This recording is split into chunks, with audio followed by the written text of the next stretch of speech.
কিছু কিছু গল্প লাউড হয় না, কিন্তু অনেক মেমোরিজ একসাথে নিয়ে ক্যারি করে।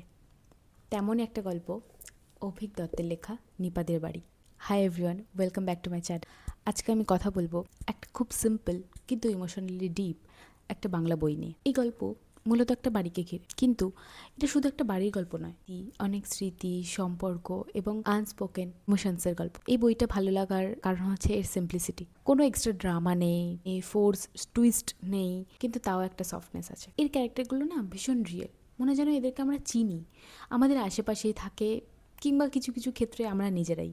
এখানে মেন ক্যারেক্টার যে নিপা, তার একটা চাইল্ডহুড ট্রমা যেটা তাকে বড় বয়স পর্যন্ত হন্ট করে, যেই জন্য সে কোনো সম্পর্কে যেতে ভয় পায়। আর সেই ট্রমাটা পেয়েছে কার কাছ থেকে?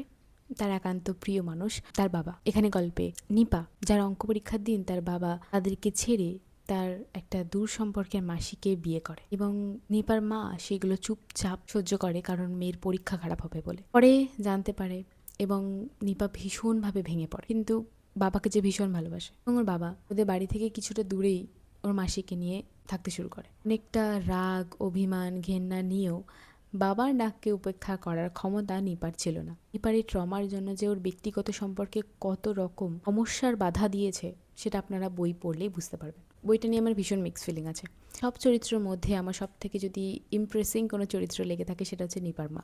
আপনারা একবার হলেও পড়ে দেখতে পারেন নিপাদের বাড়ি। পত্রভারতী থেকে প্রকাশিত হয়েছে, দাম 325 টাকা। আর যারা পড়ে দেখেছেন তারা আমাকে কমেন্টে জানাবেন তাদের কেমন লেগেছে। বাই।